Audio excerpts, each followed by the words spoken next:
Can we get ready to go, everyone? Thank you.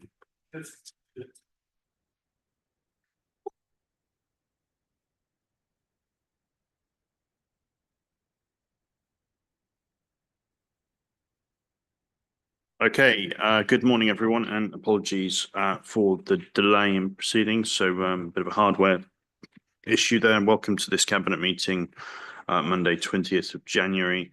First of all, apologies for absence and apologies from Adam Varley, Councillor Adam Varley. There are no other apologies, so can we move on to the minutes? Were there any questions on the minutes of the meeting held the 2nd of December, please? No, if not, I'm happy to propose they're accepted, seconded by Councillor Shires, and all of those in favour, please. Unanimous. Okay, we have no public questions or statements. Were there any declarations of interest? No.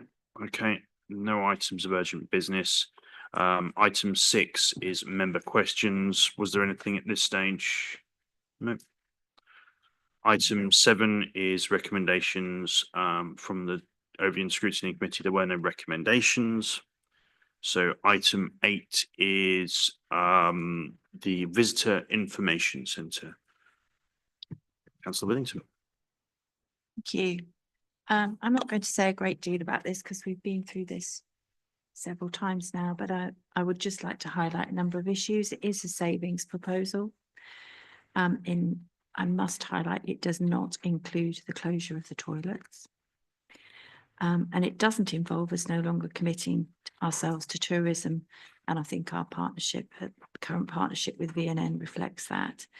I do think we need to move the process forward quickly now, if it's agreed, for the consideration of the use of the building and how the issues of promotion of tourism can be supported as per the recommendations.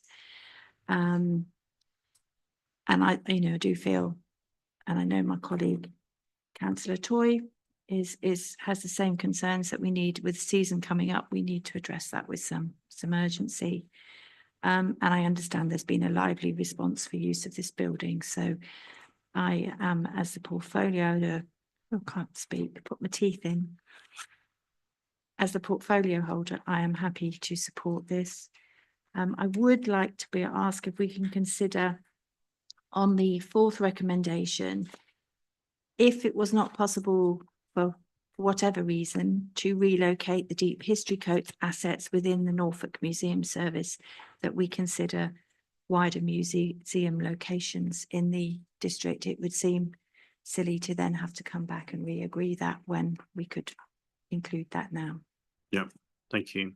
That's absolutely fine. So yeah, certainly our likely into the direction aligns with the Overview and Scrutiny recommendations in terms of the continuation of elements of the service through the provision of electronic boards, facilitation of alternative leaflet locations, etc. And we will try and also relocate the Deep History Coast display, as Councillor Whittington has stated. And lastly, there has been certainly a lot of interest in the property in terms of its eventual reuse. Some of these indicated a reuse that somewhat complements some of the existing, but we'll have to obviously see what emerges there. But certainly no concerns about it staying empty. Happy to second the recommendations. Were there any other comments or questions before I do that, though? Yeah. Yeah, no, just to confirm what Councillor Whittington said, we need to be aware that the season's come in, and that we need to do what we can to be prepared for that in whatever route we take. So thank you. Yeah, thank you. Anything else? No. Okay, then. So we move to the recommendations, which are set out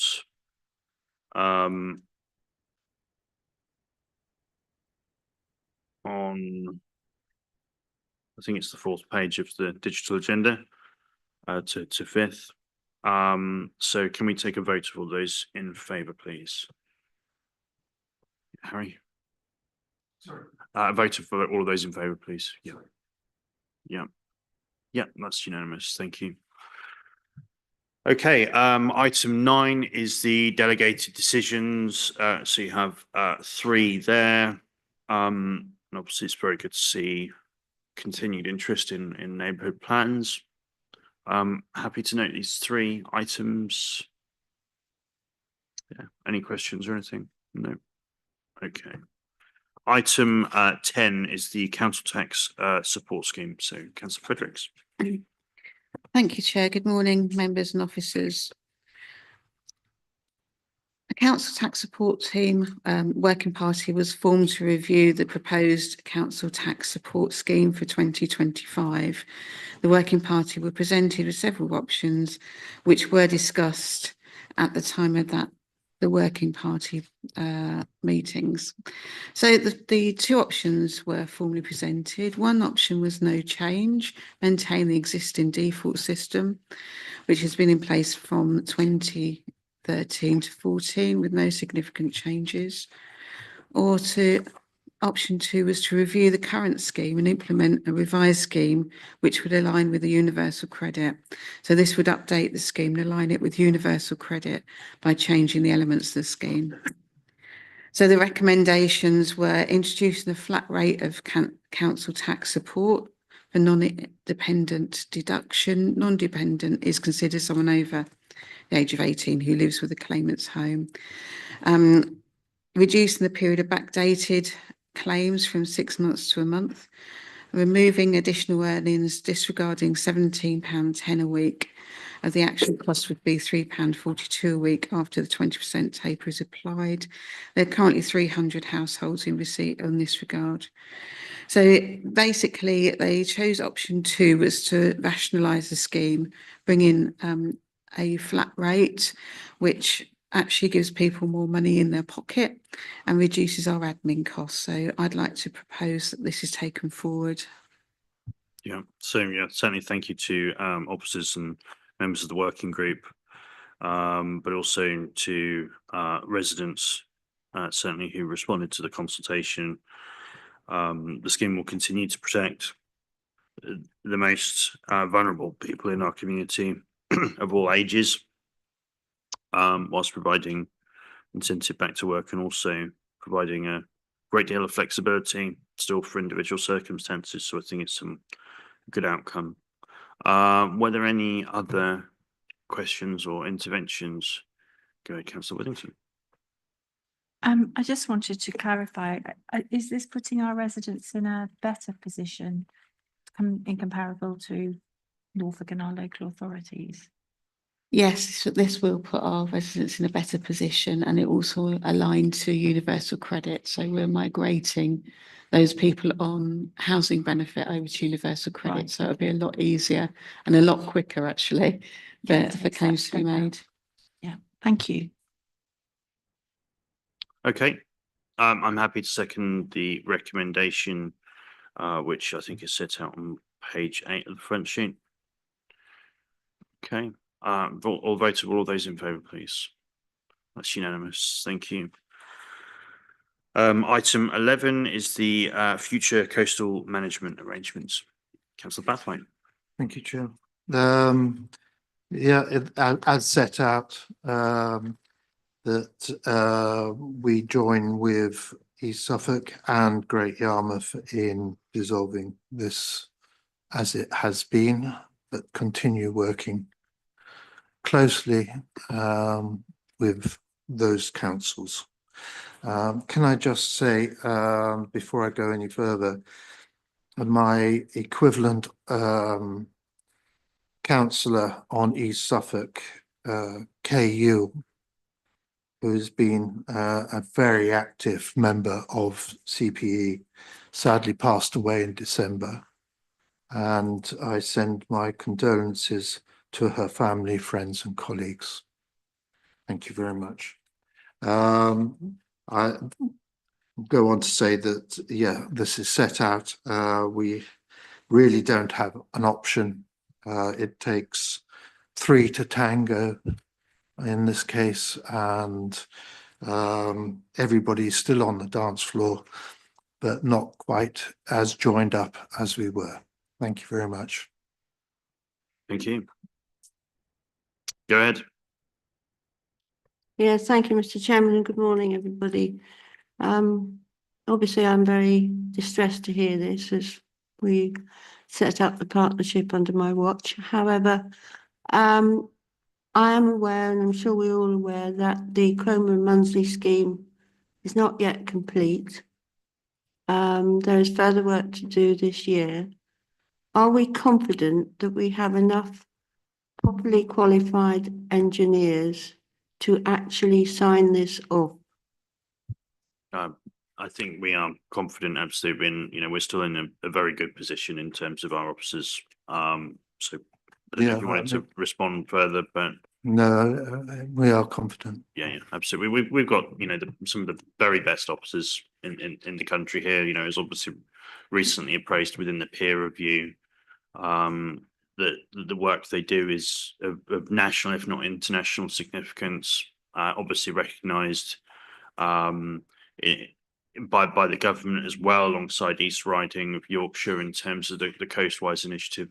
I've recently written to government to try and gain some clarity about the future of coastal works following potential reorganisation and devolution, or devolution and then perhaps later reorganisation, I should say, because it wasn't set out in the white paper. So that obviously prompts a lot of questions, I think, for us as one of the leading authorities. But yeah, I still think it's the case that we very much are. So certainly it's a partnership that's done so well. But given the accelerating demands of change, both in terms of climate change and the coast itself, it's become apparent we need to consider future requirements. Harry, come Yeah, back. just to say, there's no diminution of service. Yeah. The officer time will still be the same. And so we carry on being the leaders in coast management. Yeah, absolutely. Okay. Were there any other questions? No. Okay, so then the recommendations are set out on to page 10 of the front sheet. So that was to note that the contents of the report approved the dissolution of the partnership and continue to support partnership working arrangements, and that's something perhaps we should have highlighted during the discussion, that obviously the partnership working will still certainly continue. So is that proposed? Yeah, I propose. Thank you. Okay. Councillor Toy seconded, and all of those in favour, please. Right, so that's unanimous. Item 12 is the draft revenue budget. Councillor Shires. Good morning, Mr. Chair, and good morning, members. So we have before us a balanced budget, and to begin with, I wish to offer some thank yous, both to our officers, specifically in our finance team, who have worked very hard alongside myself and Officer Stankley to get us to where we are, but also the broader officer team across this council who have understood where we are and again come forward with proposals. The second thank you is to members of all political groups, specifically with a nod to Review and Scrutiny Committee, again, for their work and support into getting us where we are today. This has been a complete team effort and has been done and completed with the residents of North Norfolk in mind. So a huge and heartfelt thank you to every single person that has been involved in this. The second point that I wish to make is partially off the back of attending the LGA Finance Conference with Officer Stankley, but we can begin that part of the conversation if everybody could look at 2.2 on page 248. And the specific part that I just wish to bring everybody's attention to is a sentence about 2/3 of the way through, and I'll read it just so that everybody can understand why the following part of what I'm going to say is going to happen. There were 133 out of the 164 district councils that received a 0% increase, with NNDC being allocated £805,000 to bring its increase up to 0. So without this funding, we would have had a reduction of £805,000. So with that in mind, and from what we heard from the minister at the Local Government Association Finance Conference, it is very clear from the words that came out of their mouths that they do not understand North Norfolk. There was no mention of the coast, and everything was very much about working age. So knowing the demographic of our area, they are not taking into consideration the specific needs of our communities. And I cannot sit here with any hope that they will further understand us when we're looking towards devolution or local government reorganisation. I wish I came here with a brighter prospect on the government actually truly understanding our district. It was very, very frustrating. But we weren't on our own. There were many other representations from members and officers from local government who were equally frustrated with the words and actions coming out of central government at this time. The next thing that I want to draw everyone's attention to is on page 215, line 5. Opposition members will be relieved that there are no savings to be identified. I know that was a huge cause for concern last year, and I hope that has settled the nerves in our opposition members. Page 251 greatly outlines the general fund summary. And if we turn to page 263, we will see that the subsequent deficits that are projected are significantly reduced comparatively to this time last year. On the rear pages are proposed savings, and those are outlined there. And my request to officers writing reports in futures is when we looked at the MTFS and Section 8 and how we clarify the actions that we're taking, is that the savings are then reported in future reports against the criteria set out in Section 8. And then the other aspect would be the capital funding programme, which everybody will see in the majority, we would have to fund through borrowing costs. And I'm just going to quickly open my screen because I can offer some clarification in regards to the TA borrowing, that we would see more savings in the reduction of TA costs through that. So if anybody would like any further information on the TA borrowing proposals, I'm happy to provide it. But aside from that, again, a huge thank you to everybody that's been involved.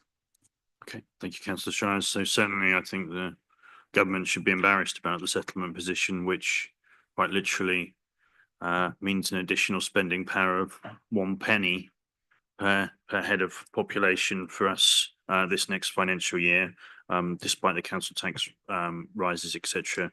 Considered, our residents continue to pay significantly more for their services comparable to urban authorities, and particularly the northern metropolitan authorities, as now is emerging, which are really the only significant beneficiary from the changing government position. And that's strongly set out on page 249 there, where you see the gulf between those northern metropolitan and Shire district authorities. Of course, that details a 0.32% increase on average for districts, but as Councillor Shires alluded to and demonstrated, that they've had to bring in top-up funding just to get us up to that 0.0%, which is pretty stark.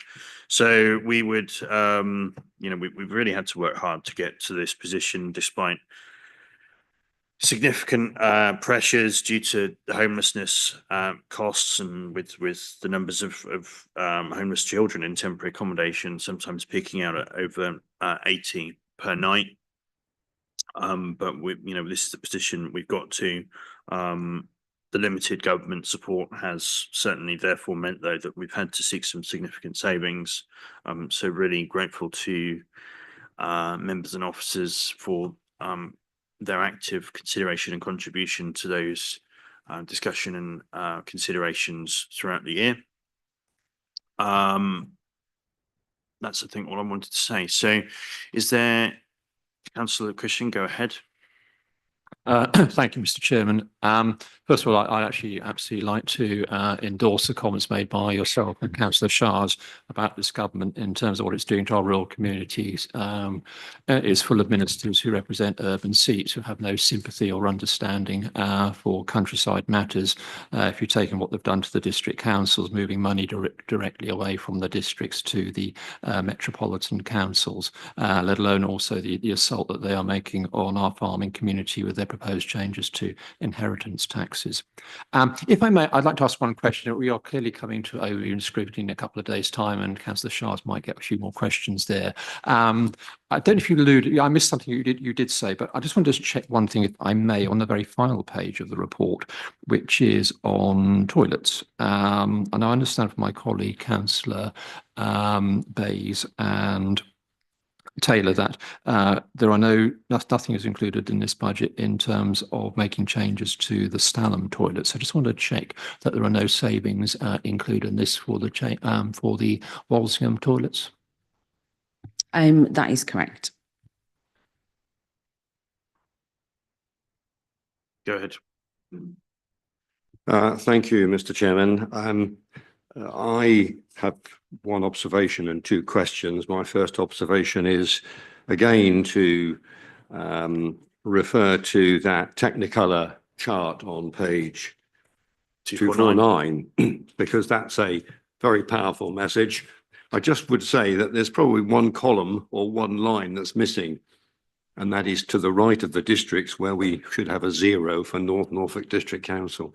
Yeah, maybe you're right there. That would complete, I think, it will be game, set and match, I think, to this council in getting a message over to, I'm not quite sure whether it will get to central government, but I think it probably ought to be meaningful to our residents anyway. So that's a very good way of representing that position. And I don't think I can say anything more than has been said in terms of a lamentable position that central government has taken regarding district councils and this council in particular. Yeah. So moving on to my first question. On page 255, at the bottom of 255, there is the table of reserves. And the statement at 3.16, does that include the use of those reserves to cover revenue spends on services, which is unplanned? Does that include any spends on revenue services? Unplanned spend. I'm sorry? Are you asking about unplanned spend? Well, I just need to know whether there's any of that money that's been spent from reserves on services which were, if you like, an unplanned. So you're asking in relation to the 24-25 budget, not the coming budget?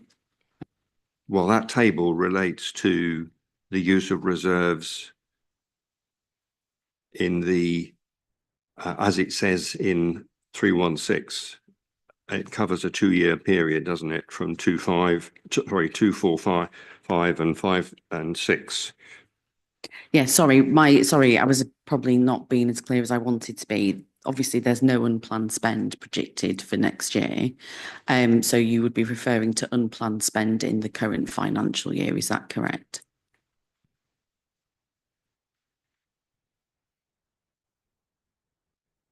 I'm still not clear.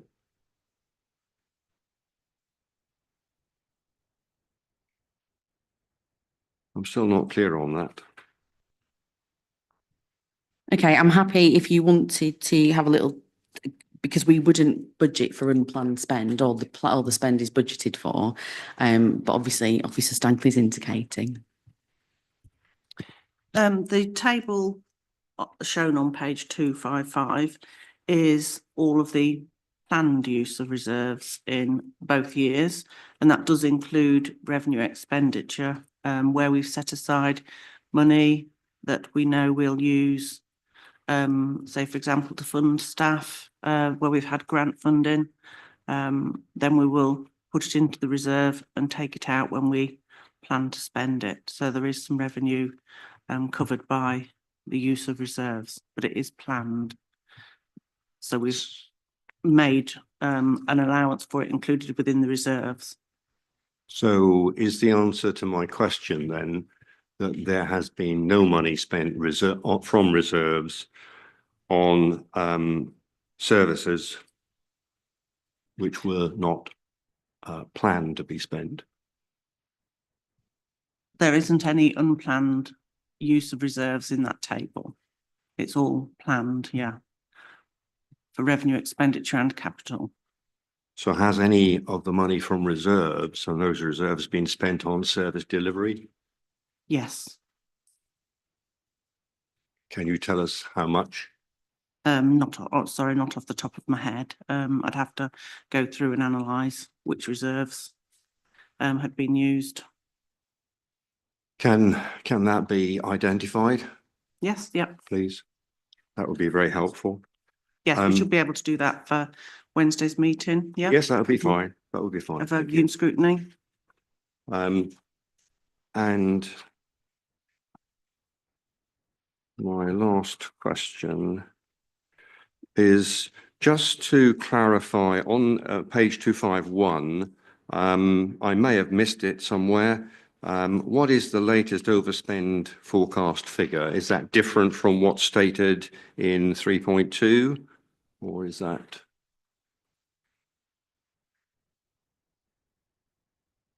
Which point on page 251 are you referring to? 251, you've got 995 as predicted, the overspend at the end of this year, but that was as of the 30th of September. So I'm just wondering whether in January or whether that figure has changed.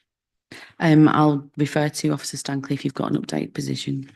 We're just working through that yet. We will be reporting period 10 budget monitoring within the next couple of meetings. I can't remember which one I'll come to, March probably. But we haven't got to the end of January yet to do those calculations. I don't think we would see it very much though, because officers have been asked to make quite accurate forecast this year. We've approached it from making a forecast at year end rather than just looking at actuals at a point in the year. So it should be there or thereabouts. So you don't have an update on the 995?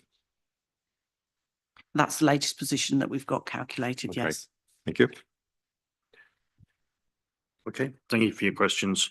Okay. Is there anything else anyone wanted to cover? I've got Councillor Toy first, and I'll come back to you, Councillor Shortlands.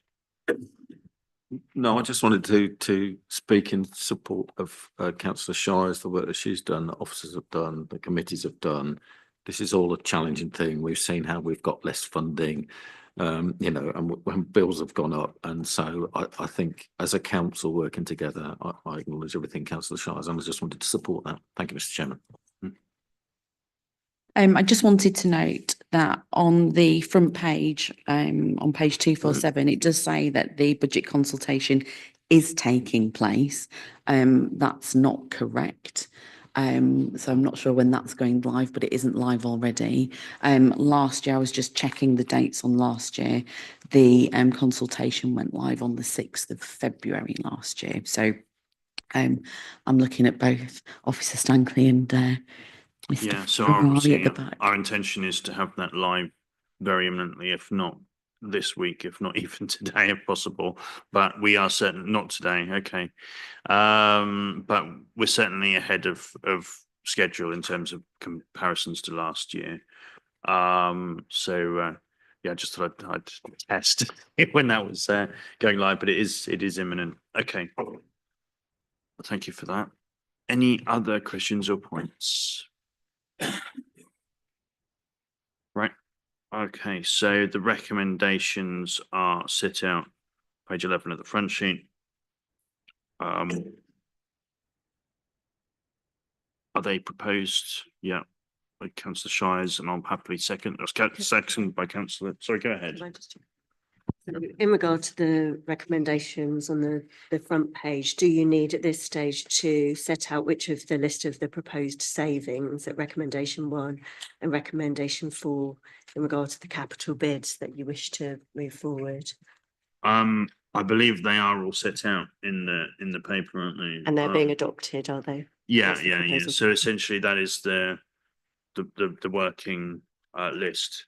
So there wasn't any changes proposed to that at this stage. Obviously, in these times we had to remain agile. But obviously if there are any significant changes ahead of full council, we will certainly seek to inform members. So yeah, it's the recommendations as read. So that's seconded by councillor Toy, and all of those in favour, please. Great, thank you. That is unanimous. So there are no reasons to exclude press or public and no private business. So thank you all for your attendance at this cabinet meeting, and we look forward to reconvening in the future. Thank you.